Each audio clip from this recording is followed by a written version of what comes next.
Thank you once again to RGCWV, Random Geek Culture in West Virginia. I am your host, Luke Hersey. Joining me tonight is my co-host, not Mike Mallow. He is actually taking a break this week. As you know, Halloween is coming up, and he's going as a mime. Mike is kind of a character actor, and he takes his Halloween very seriously, so he's practicing being a mime, so he doesn't want to talk at all for this week. You know, I was just getting ready to make a joke about that, but apparently he's really doing that. Well, he's actually sick. Oh, okay. I told him he could take a break this week, you know, because he had done it 5 weeks in a row with me. So, you know, I said that you would just be my co-host tonight. So thank you, Alex McLean, for being my co-host tonight. And then, of course, we have our guest tonight, my daughter, Bella. Hi, Bella. Hi, Daddy. How are you? Good. So, I had already discussed what Mike was going to be for Halloween. Alex, what are you going to be for Halloween? I think I'm going to go to my aunt and uncle's house and give out candy for trick or treat, and I'm going to wear my black mage costume. So I'm going to be a wizard. But I'm going to be an 80s donut.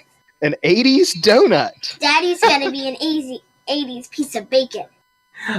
So with shades and weightlifting gloves, and Bella has got is a donut, and she's got a pink wig and like leg warmers and cool 80s stuff. And then Cassie, no, I also have thumb holes. Thumb holes. She's got the gloves with the thumb hole. And a donut headband. It's a donut headband, but it looks like bear ears, but instead of the bear ears, it's a donut. And then Cassie, she's also got the glasses and some other 80s apparel, and she's an egg. And she's an egg. She's a egg over easy. So we are the Breakfast Club. Oh, my friend Bella Wilson, she's the glass of milk. So sounds pretty funny, guys. We went up to Pittsburgh to the zoo. Yeah, go ahead, Bella. Okay, so at the Pittsburgh Zoo, they had a scavenger hunt and a costume contest. And we got second place in the scavenger hunt and first place in the costume contest. If you guys are listening to this, you can check back to my Twitter feed and my Instagram feed and see some of those pictures from that event. So tonight's we have two segments we're going to talk about tonight. We're going to talk about the Freakazoid show and how we believe that this would be the perfect time for them to reboot Freakazoid. And also we're going to talk about the Dragon Ball. We're going to talk about the Dragon Ball Brolly movie that's coming out here in January. Bella, which one do you want to talk about first? Dragon Ball. Dragon Ball? Okay. What's your Dragon Ball? Gotta find that Dragon Ball. Don't stop till you got them all. Seven Dragon Balls. I got you to make your wish come true. The song. She knows the song, man. The biggest challenge of them all is to fix those Dragon Balls. Dragon Ball. Okay. Wait, or is it Goku and his friends are gonna help save the day? Yeah, it's Goku and his friends are gonna help save the day. So, here about, what was it, 2 months ago, Bella? I introduced you to Dragon Ball? Yeah. Yeah, and I started... We finished Dragon Ball, and now we're watching Dragon Ball Z Kai. You mean the original Dragon Ball? Yes, but we watched the made-for-TV version. I have the first season on DVD. The original TV edit. That's, minus, weird stuff. Goku nudity, and there's still Bulma in the bunny suit, but there's a lot of things that they kind of like explain away, as far as their edits with the edited version. And after we got past season 1, I was like, oh, well, let's go and see if we can stream like season 2 or something. I can't find the stream. I can't find the DVD. I even reached out to Team 4-Star to see if they could find it for me. And Wow. they couldn't even, they had no information as far as, where I could attain that. That's pretty cool if they got back to you, though. Yeah, it was. A great bunch of guys over there. They do some good stuff. I tell you Daddy? what. Yeah. Do you remember when the Turtle Hermit? Is that his? Yeah, Okay. Master Roshi. Yeah, Master Roshi, when he was trying to take out the fire, but he destroyed the whole hill and the castle instead. Yeah, that was funny. Did you ever watch season 1 of the original Dragon Ball? I'm proud to say I have seen every English dubbed Dragon Ball of anything, movies, the old show, all of it. There are a few Japan only episodes that I haven't seen, but I've seen every Dragon Ball media of any kind. So after we finished the season 1, what I did was I grabbed like an hour of clips off of YouTube that explains that's a summary of all of season 2 for the rest of Dragon Ball. So then when we watch Dragon Ball Z, Bella would actually have a better knowledge and backstory of the Dragon Ball series than I did when I started watching Dragon Ball Z back in junior high. Now, I'll tell you, I first watched Dragon Ball when I was about your age, Bella. I used to get up early on Saturday mornings to watch Power Rangers, which, do kids still know what Power Rangers is? Well, yeah, my cousin Avery, she always watches it. I don't really push Power Rangers too much because when Power Rangers first came out, I had already watched Voltron. That's one of the things that I geek out about.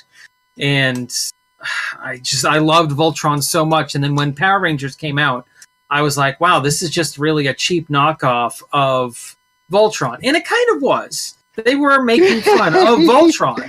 In a way, yeah.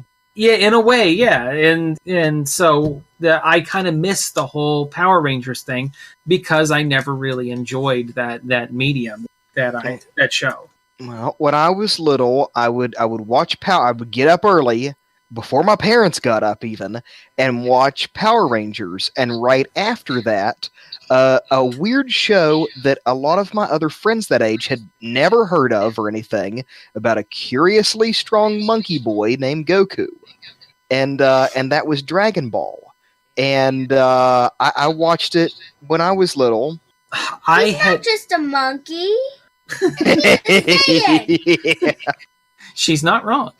I had actually started watching that show in junior high. One day I got home from school and I just happened to turn on Cartoon Network, and it was the first episode of the first season of Dragon Ball Z. And every single week I never missed. And now that Dragon Ball Super is on Cartoon Network, I can record it with YouTube TV, and I am so into that show. I have. Yeah, it's a show that keeps getting better.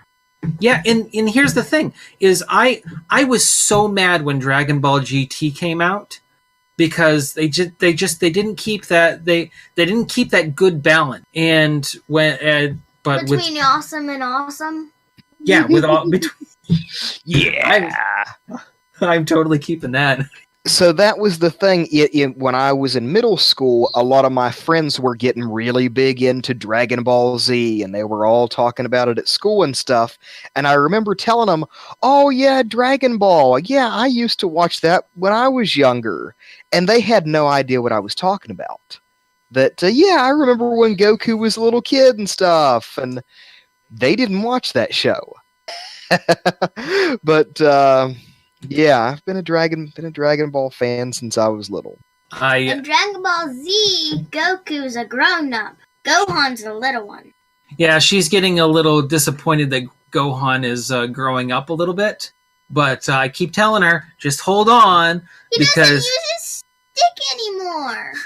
Well, that's what the Ox King used to say about it. Yeah. He said, "Oh, I remember Gohan, Gohan the grandpa. He used to always hit me with that little stick." Power Bolt Extend! I love that she knows Grandpa Gohan. Like, man, you're exposing her to the classics, dude. Hey, Bella, what was which Dragon Ball was Gohan's? Oh, the 4-star.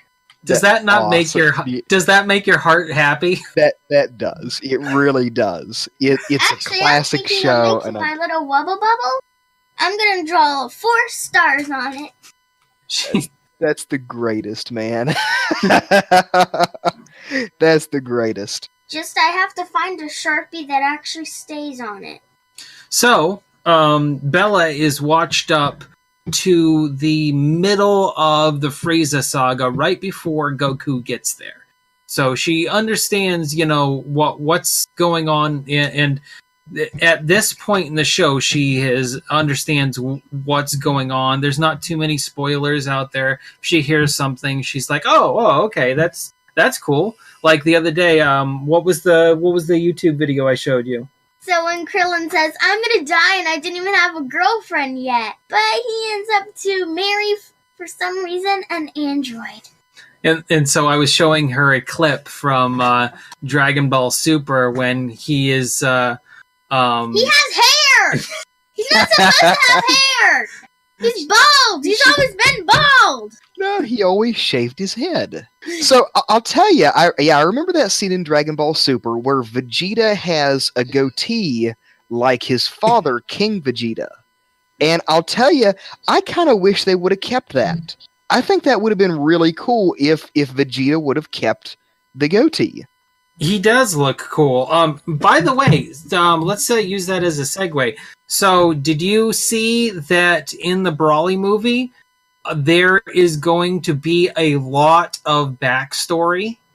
Yeah, like showing Brawly and Goku and Vegeta when they were babies. That's right. Like when Goku was blasted off into space, and Vegeta when he was a baby, and Brawly, for some reason, he was in water. So the story with Brawly, as far as in the Brawly movie, Brawly, they identify him as too much of a threat, as too great of a warrior, so he gets exiled as a baby. Wait, if they kept him, Brawly would be dead. Yeah. That's true. She's not wrong. If they had kept him on the planet, he would be dead and they wouldn't have to fight him. Wait, but Brawly could have destroyed the planet before it got destroyed by Frieza. That's true. So I've read about the movie, and I know it's already out, but I'd really rather watch it in English. I've watched a lot of the Japanese dubs, and I just prefer to watch this particular show in English. So I'll wait till it comes out. From what I hear, they tell a lot of the backstory of Bardock, Goku's father, and also yeah, I saw that. And Goku's mom is supposed to be in it too. Oh, wow. Now that I hadn't heard. They have like a whole scene where they're like holding each other and watching Goku's pod go off. And I've heard some people on the internet who are big Dragon Ball Super fans or whatever criticizing that they are clearly changing some of the story. They're retconning some of the story here, and I don't care. I really don't. I mean, I'm a huge fan of Dragon Ball, and I don't care what they rewrite. Here's the thing. Why can't the creators of Dragon Ball do the exact same thing that Bethesda does with the Fallout 76? I mean, I know a lot of people are upset with some of the lore change with Fallout 76, but their explanation is actually pretty good. The things that are in the story that's set up in the lore that you don't actually see as far as events, they change some of that stuff because throughout history, people lie. History gets changed.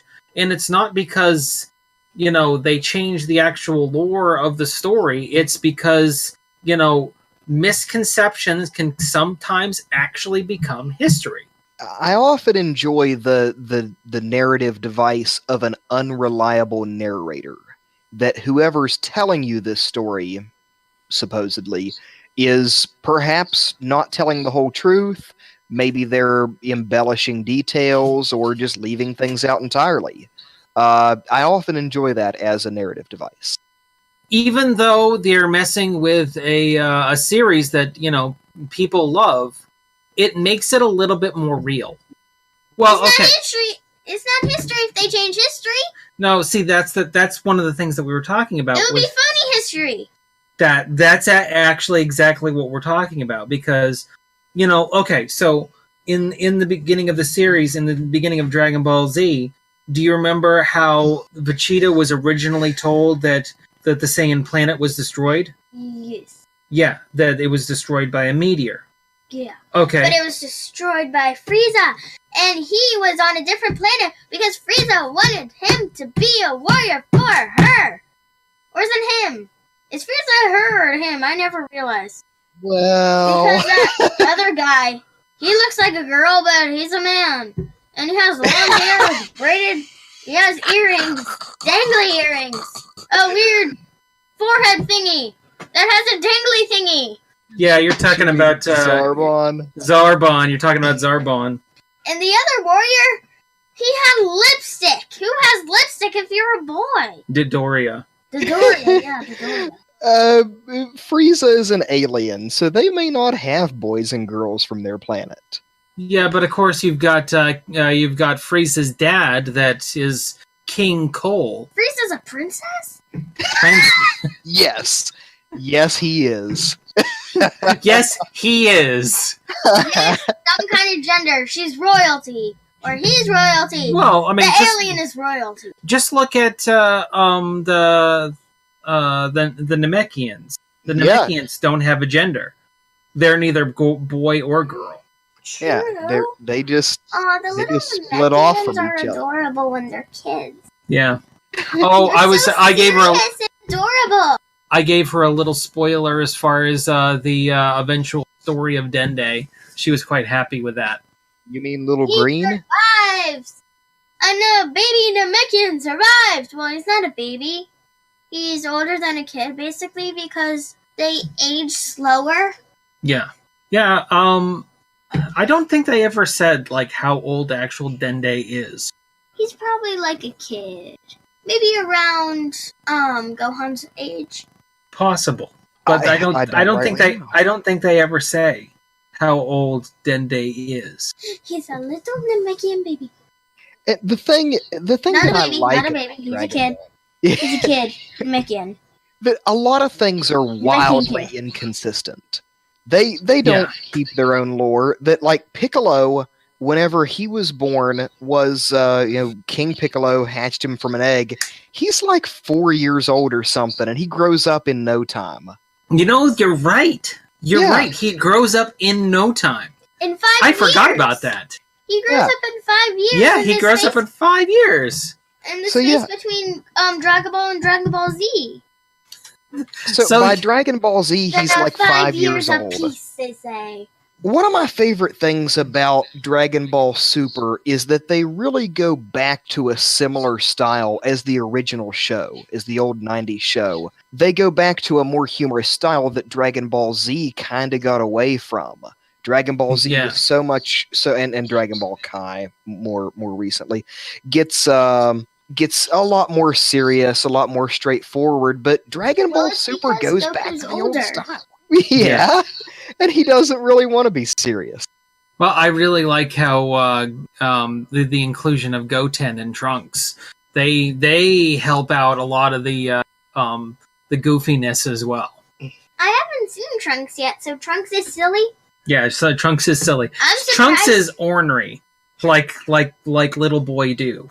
I'm surprised he would be silly because he's the son of Vegeta. Well, he's also the son of Bulma. Yeah, so I'm surprised he would be serious. But that one episode when Vegeta is trying to impress Whis with the culinary delights, and he's like, "Well, there's one thing you haven't seen, and it's going to just knock your socks off." and then he makes him ramen. Yeah. You remember that? Vegeta kind of plays a comedy character for a while there, and Vegeta is my favorite character from Dragon Ball, and he's a lot of people's favorite, and a lot of those humorous scenes with him being humiliated for something, the mighty Saiyan Prince. Krillin is my other favorite because I feel like he's underestimated in so many ways that, like, I think he himself doesn't realize he's the strongest human in the world. And they even, mentioned like Master Roshi as he's a strong human and everything. But no, Krillin is the strongest human ever. It's because he deals with aliens all the time. And so he has to be compared by aliens because he fights them all the time, so he thinks he's really weak, but he's actually really strong.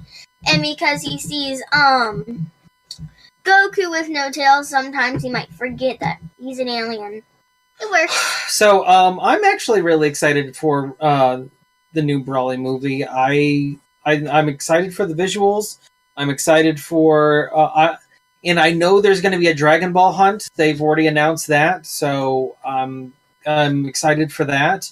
I'm excited for some of the goofiness that they throw in there. Bella, are you excited for the movie at all? Yes. I'm excited. Wait, can we see it on the preview? Yeah. Wait, not the preview. The day it comes out. Like in the movie! Oh, yeah. Yeah, that's the plan. In fact, actually, Alex, if you're available, we should all go. Because, I mean, it's going to be playing up in the theater in Morgantown. Yeah, I'd be good for that. All right, let's all do that. That'll be fun. I called dibs on Sour Patch Kids. Sour Patch Kids. She loves Sour Patch Kids. All right.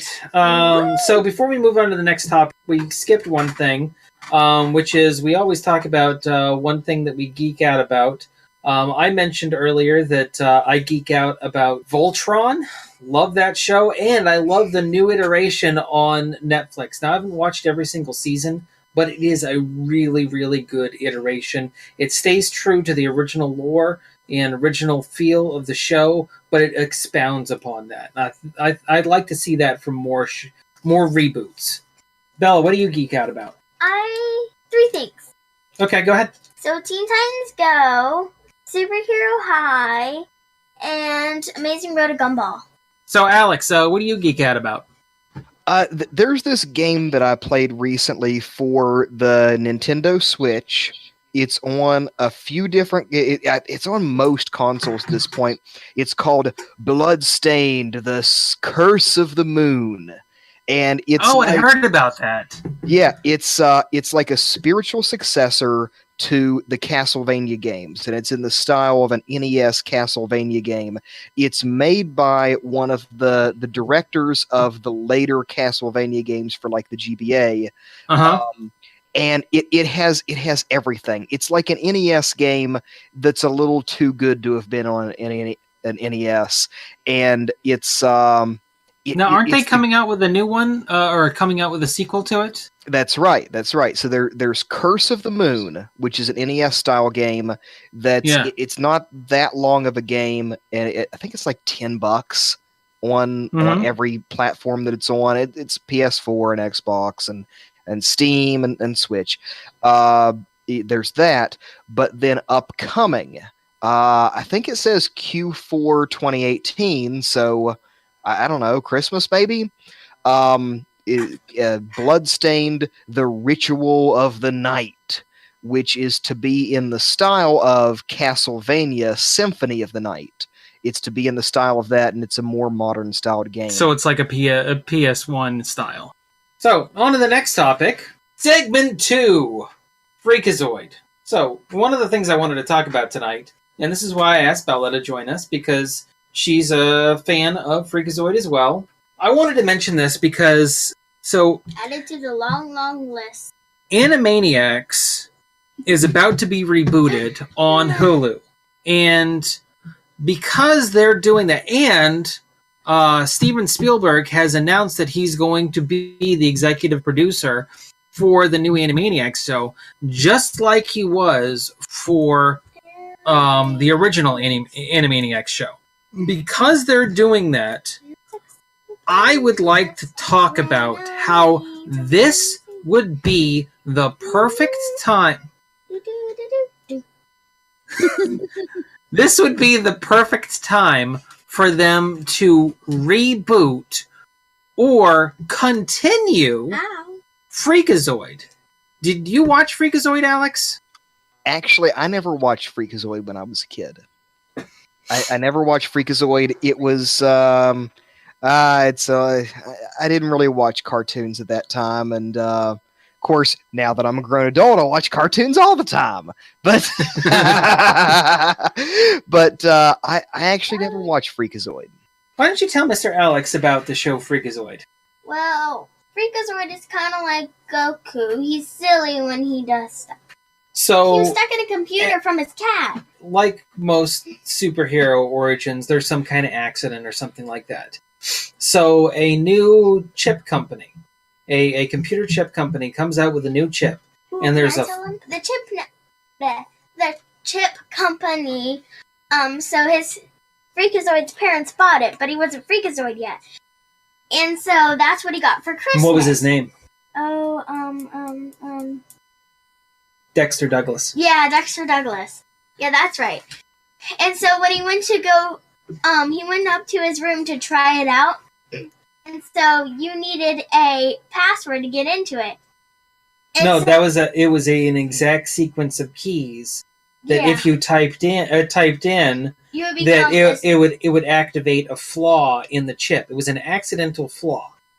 Yeah, and so his cat hit the space button. Is it right? The cat happened to enter in the sequence of keys. Yeah, and so Dexter, he got sucked into it. Sucked into the internet. Yeah, sucked into the internet and formed into Freakazoid. So whenever he said, "I'm freaking out," because when he says "freak out," that means he turns into Freakazoid. And is it freak in or something? Freak out. Yeah. Freak in. Yeah, freak out and freak in. Freak in means when he goes back to normal. So this show, when he is Freakazoid, he is a just machine of pop culture. It's absolutely hilarious. He mentions so many different elements of pop culture. He does one whole episode where he goes back to the past and he essentially recreates the movie of the final countdown and stops Pearl Harbor from being destroyed. If you look at the banner image, Freakazoid is actually right next to the tick. Oh, I've seen the banner image. yeah. And I like the banner image. I like it are too. You talking about the one I drew? Yeah, I'm talking about the one I drew. Yes, my daddy drew it. He's an amazing artist.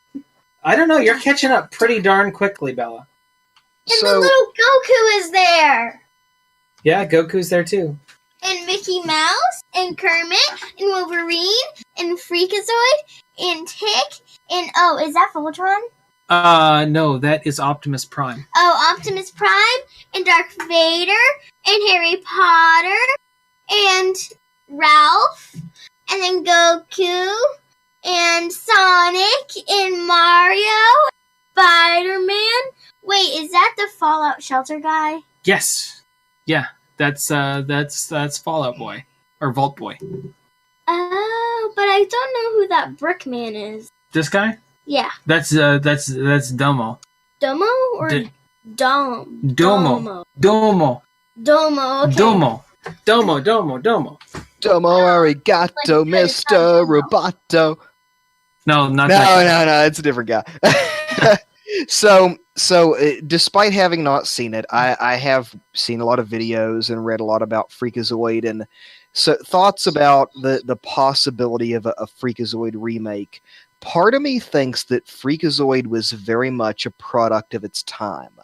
That it was something that was kind of making fun of, kind of parodying a lot of Hollywood celebrities at the time. Mm-hmm. It was a very meta humor, if you know what I mean. Yeah. That a lot of the jokes were about the voice actors portraying the characters, or the Hollywood producers like Steven Spielberg who was in charge of the show, or just the network itself.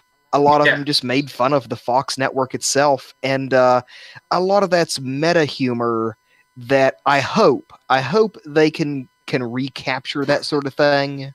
If they do reboot the series, yeah. If they were to reboot the series. And the same for Animaniacs. It perhaps even more so that so much of it was jokes about the voice actors and they stand-up routines by Gilbert Gottfried and these different guys. I hope that they can recapture that. And I worry that they can't. Well, Freakazoid was more of a spiritual successor to Animaniacs more than Pinky and the Brain was. It was. Brain. One is a genius, the other's insane. The laboratory mice, the brains have been spliced. They're Pinky, and the brain. So one of the shows that Bella is super into is Teen Titans Go, and it is really popular right now. So much so that they just had an actual motion picture movie. And because Teen Titans Go to the movies. One of the reasons why it's so popular right now is because it's a show that makes fun. Somebody just got on. Mike Mallow. Hello. Hey, how are you doing, buddy? Sorry Hi, I'm Mr. late. Mike. Hi. Sorry I'm late. I was busy smoking 800 packs of cigarettes. You sound it. We're talking about Pinky and the Brain and Animaniacs and Freakazoid. Mr. Mike, I thought you were mine. Daddy said you were mine. Well, I thought about it, but I decided old lady smoker was the way to go. Awesome. Awesome. I'm all for it. I figure I've got the cats. I've got the dress. Don't ask me how I got the dress, but yeah. I'm not here to judge. Sweet. Yeah. So I got a cat. So one of the things we were just talking about was how Freakazoid, since just like the other superhero shows that are out right now, like Bella, she's watching Teen Titans Go. It's making fun of superhero shows, and that is one thing that is hot right now because superhero, any kind of superhero media is oversaturated in the market. That this is a prime time for Warner Brothers to strike while the iron is hot. Isn't that kind of true for anything that gets really popular? First you have the surge of that thing, and then you have the surge of people mocking that thing because they can't make that thing themselves. Yeah, parody humor is always going to be around, and it's funny. And I don't have a problem with that at all. No, I don't either. That's partly my brand. You know, I read a lot of criticism of Teen Titans Go, and it's kind of a mockery of the original show, but I watched a video recently that was just in support of Teen Titans Go and to what it is, and it kind of made me have a lot better opinion about it. That it's not trying to be an action show or anything like that. It plays to the demographic that it's for. It is for little kids, and I don't know. It just made me have a lot better of an opinion about it. Yeah, I mean, I have watched a couple episodes of Teen Titans Go as well. A lot of the same humor that you would find in like Freakazoid, where it's just off the wall comedy. And I mean, yes, in the context of like superheroes and stuff. And I will say too, and of course, I'm notorious as not a fan of the DC universe. That's probably one of my top 3 favorite DC things currently running. Yeah, I mean, it's a really, really good show. In fact, Bella should probably come back over here talking about Teen Titans Go. One of the things I haven't seen many episodes, but I know. One I saw that cracked me up was there was an episode where they just took one of the original episodes that wasn't like the funny ones. Yeah. And they just redubbed it with the new voice actors in it, and it was just hilarious. Oh, the hackers? Maybe. That episode? I with forget the which one it was. FBI involved? And when he said that the internet pirates, Robin kept trying to say that they weren't actual pirates, but they were actual pirates. And so then the FBI thought that they were the evil pirates. That episode? No, but I wish I had seen that one. That's hilarious. You know, in that there's other shows out there that that Freakazoid could, you know, emulate. Like, for instance, Bella was just talking about what was it? Gumball, The Amazing World of Gumball. The thing that got me into that show, because we've watched me and Bella have watched every episode. He's a blue cat. The thing that got me into that show. Okay, so I do IT work, and at one point in the show, the little girl Anais, they needed to get into this one area, and she goes, here, let me try to open up that door, and she goes over to the keyboard and she types HACK, hack, enter, and then the door opens, and then he's like, what? That worked? And she's like, oh, no. What I actually did was I bypassed the electrical circuit, and she goes through all of this, and I'm like thinking to myself, I just understood all of that. And that's the most accurate hacking description I've ever heard on TV. I have to watch the show. Oh, jeez. It's great. I've saw that clip of it on Reddit, I believe, and it was just going through that. Yeah, she describes on how to install malware and break into a system, and it's all surprisingly accurate. And that's the joke for anybody that, you know, knows about these things. That's the joke, that it's all that's actually how it's done. Yeah. So I just looked at I looked up the script of that episode because, yeah, I've seen the clip before, just didn't remember it. And yeah, she says, actually, I just bypassed the storage controller, tapped directly into the VNX array head, decrypted the nearline SAS disks, injected the flash drivers into the network's fiber pack before disabling the IDS, routed incoming traffic to a bunch of offshore proxies, accessed the EXXI server cluster in the primary data center, and disabled the inner vSAN routing in the layer. And then he interrupts her. And you know, me and Luke, we work in cybersecurity. We know these things. It's so funny. I really liked it. It's like if they put a recipe to build a bomb in a kid's show. Yeah, pretty much. That I never even thought about that, but yeah, that's kind of how it is. We work in cybersecurity. We know how to prevent these things from happening. So I think that circling back around to Freakazoid, I think that if they were ever to reboot Freakazoid, not saying that they necessarily will, because I know that or should. Yeah, you know, there's problems with the voice actors. You know, Ed Asner getting older, Bill Leahy, he's getting older. So these people are not going to be available here very soon. So if they do it, they're going to have to do it soon. There's nothing to say that they will keep the same voice actors. Yeah, that's true. Because DuckTales didn't. That's true. It's okay if they don't. Ooh, I have an idea if they bring about Freakazoid, so they can write a story like Freakazoid and all the other characters got in a big fight, and so they had to go through a surgery, and all their voices had to get changed. Actually, you're not too far off from what I've actually seen them do in shows.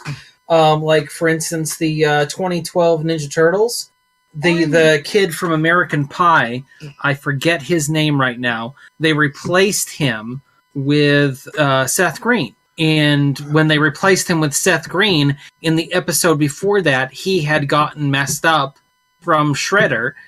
Donnie was like, wow, your vocal cords are like way messed up. They probably will never go back to what they were before. That's awesome. Yeah, so they made it part of the show. They made it canon. Mike, your opinions on Freakazoid getting rebooted? I would trust them if they did. Of course, this isn't Disney. This is Warner Brothers. Yeah. And Warner Brothers is kind of spotty as far as what they reboot. Yeah. If they can do it at the caliber of DuckTales, then I'm game for it. Other than that, I mean, there's a lot of ground that could be covered in the modern era with Freakazoid. Yeah, I think so too. I also think that they have a perfect way back in because they left off. Do you remember what the last show was? The last episode? When they had a musical. They had a musical saying, "We will meet again. Don't know where. Don't know when." Yeah, I do remember that. Yeah, I mean, they would have a way back into the show. That's true. I don't know if it'd be funny if they ended up on the beach. Just like get shored up, like on the shore. Oh, they wash up on the beach. And they look older, just a little older. Oh, okay. Do we have a Fallout 76 update? Oh, okay. So have you covered this? For our Twitter followers, you may have seen me post a tweet just today. It's pretty vague. Which it essentially said, Bethesda, or one Bethesda engineer said, "Hey, wouldn't it be really funny if we posted our PC system requirements a week before we actually release on PC? That would be hilarious." They just posted the PC specs. I did notice that. I didn't see your tweet, but I saw their post. I want to say that I'm confident, but at this point I'm not. Okay, I want it to be a really great game. And it doesn't have too far to go to be a really great game, but they have got some damage control on this. I mean, they had some really serious issues of the Xbox beta, and they're not even going to come back out until Saturday.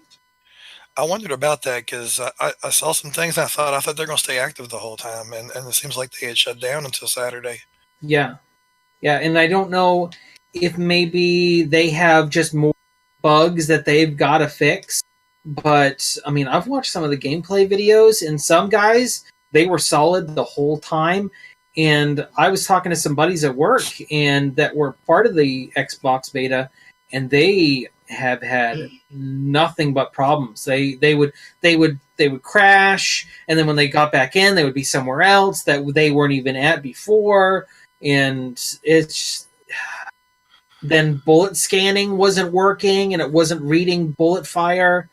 So it's there's some really big problems. But if anybody can fix these problems for launch, it's going to be Bethesda. That's kind of my thing. I'm not really concerned because they got enough resources. I mean, and that's why they're doing the beta now too, is so they have time to fix it. Yeah, but I feel like if they were going to really have time to fix it, they should have released it a month ago, or the beta. I'm not going to argue with that. I often worry with early releases. I often worry with early releases and beta versions and stuff like that it does little more than generate bad publicity for the finished product, because people don't take it for what it is. People get on the internet and complain and everything. It's, oh, this game sucks, don't get it, or whatever. And I often worry that early releases generate nothing but bad publicity. Well, just look at early Kickstarters. I mean, you've got games that, I mean, I have seen a lot of games that have lost their initial surge of people buying them because they released their beta too early and too broken to ever be repaired correctly. Yeah. And of course they give the disclaimer, look, this is not a finished product. It is probably going to crash. There's missing content. There's going to be bugs, issues, whatever.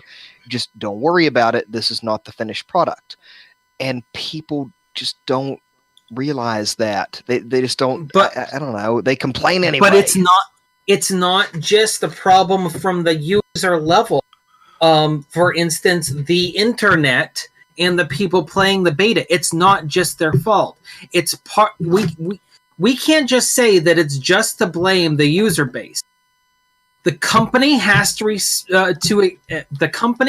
accept some of that responsibility, because it was their decision to use their user base, their patrons, as testers. If they want a good test that when they release, it's going to be solid. They need to hire more testers. It's not our fault if we test it and we think it's crap, and then we're going to go out to the internet and tell people not to buy it, because we're not the ones that originally put that out there in the first place to play an unfinished product. It's not our job as purchasers to accept that responsibility. It's the job of the company to hire testers that know the game's going to get crashed, and they don't care because they're getting paid, because we're not getting paid. The only thing we're getting out of this is accessing a broken game early.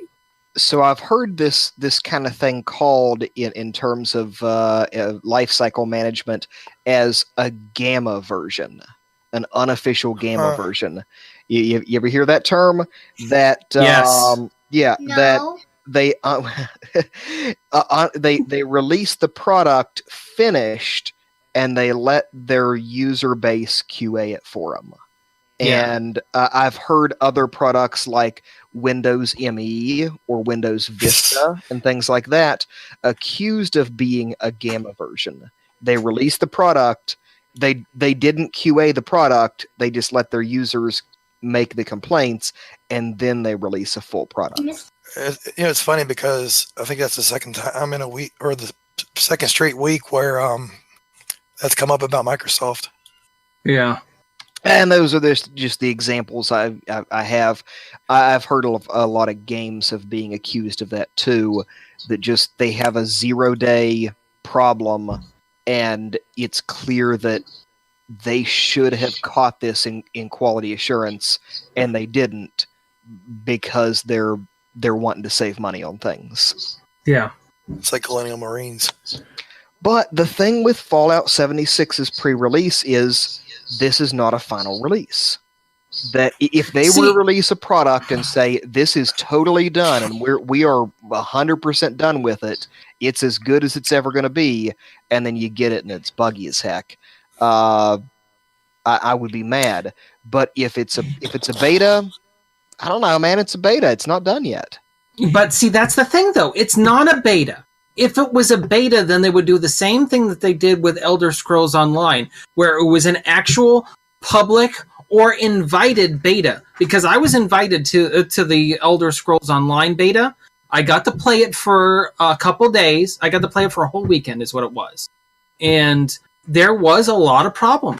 And I did my diligence as far as a public beta tester, and I sent them bug reports and stuff. I sent them screenshots. I sent them emails. And when I played that game a year after its release, I was like, man, this is a good game. I'm glad that I participated in the beta of this game and helped make it what it is today. Just one little piece. This, for Fallout 76, is not a beta. All it is a pre-order pre-play. It's just a benefit of pre-ordering the game, which I was under the impression that it was a beta. Heartspark. Yeah, Heartspark coming to Amazon and some bookstores near you. November 7th, or technically right now if you go and type in Heartspark. Oh, really? Yeah, you can actually buy it right now. Oh, is it a pre-order? I mean, will it not be shipped until the 7th? Nope, you can get it right now. Oh. The print version is out now. The digital version doesn't come out till November 7th. Oh, okay. That's a podcast exclusive because I'm not going to announce that online or anything. Okay. Welcome to the end, everybody. Okay, I think we just lost Bella. Okay. Thank you for listening again to RGCWV. I am your host, Luke Hersey, and it is customary for our guest to say welcome to the end. Welcome to the end. Welcome to the end, everybody. Have a good night. What should it be bye? Night. It should be welcome, because welcoming is the beginning. That's why it's funny. Can you go ahead and sing us out with a song? Along, amid, among, around, at the top, before, behind, below, beneath, beside, between, beyond, but by, concerning, down, during, except, for, from, in, inside, into, like, near, of, off, on, into, out, aside, over, past, regarding, since, through, throughout, to, toward, under, underneath, until, up, upon, with, within, and without.